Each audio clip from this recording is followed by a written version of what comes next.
Hey everybody, I'm Brendan, the prototype atheist.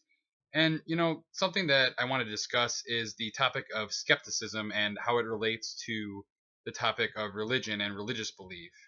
Because religion teaches children from a young age to accept the first thing they hear and not to question or examine it critically. Many times it also teaches them to be wary of those attempting to challenge their beliefs and even to be skeptical of scientific evidence which counters them. One example of such indoctrination is that of young earth creationism. Those who fill the heads of young children with the contrived teachings of creationism aren't content to simply put this information into their minds, but go beyond this to foster a distrust of actual science and for anyone who would cause them to challenge their belief that creationism is fact. They even use pseudoscience in an attempt to make the evidence fit their model ex post facto. So not only do they reject sound scientific theory, but then they try to shoehorn the evidence in to support their claims and also teach common rebuttals to their claims so that the students will reject them out of hand upon hearing them presented. Another example of this phenomena, which is pervasive in our culture, is the use of reality TV, documentaries, and so-called experts about things like ancient aliens, the hunt for Bigfoot, ghost hunters, and similar programming. Channels like the History Channel, Science Channel, the Learning Channel, and others take advantage of the lack of skepticism within our society to peddle nonsense for profit. But in a world where religion already does this, we shouldn't expect anything different. People just want to be entertained and don't care if the information they are being presented is representative of reality.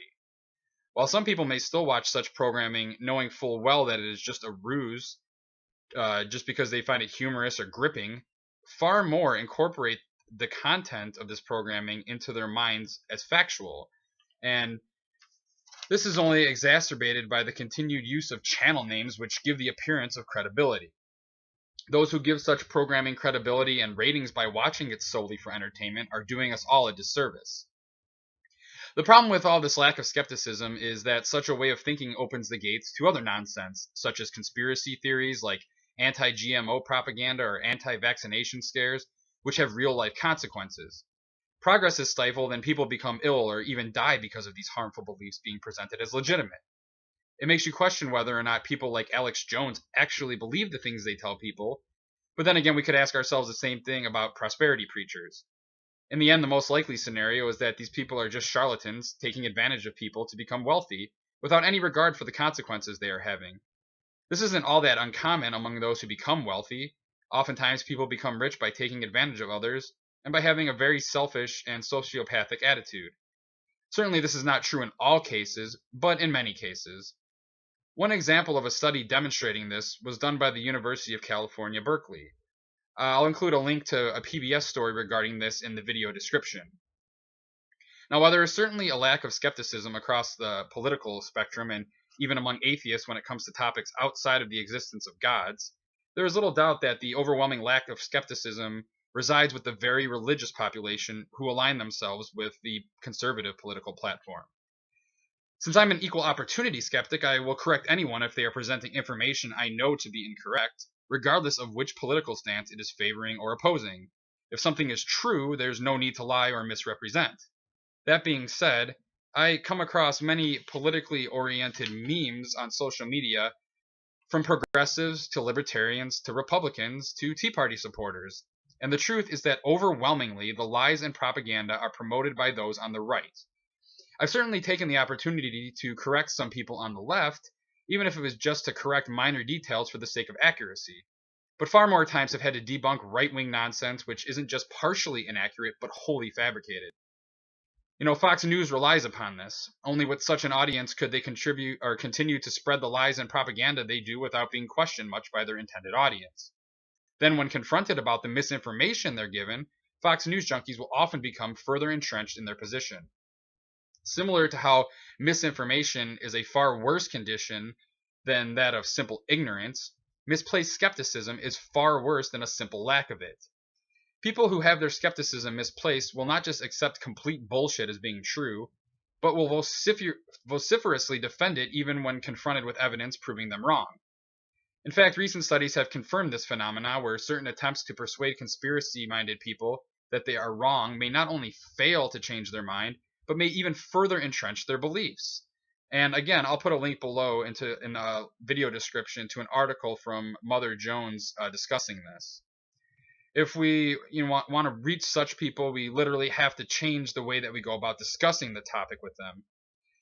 I've had people argue with me that abortion increases the risk of breast cancer, which is a common anti-choice tactic used to scare women away from abortion.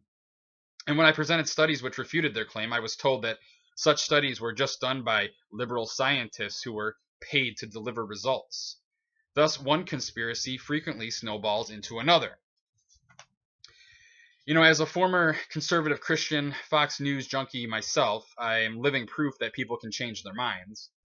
I can clearly remember being in high school and watching quote unquote documentaries about aliens and UFOs, Bigfoot, the Loch Ness Monster, or ghosts, and thinking that they were at least partially true.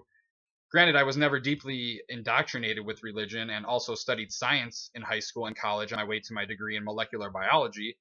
But nevertheless, I still came around, and if it weren't for such misinformation being presented as fact, I likely would have either never believed any of it to begin with, or would have rejected it much sooner.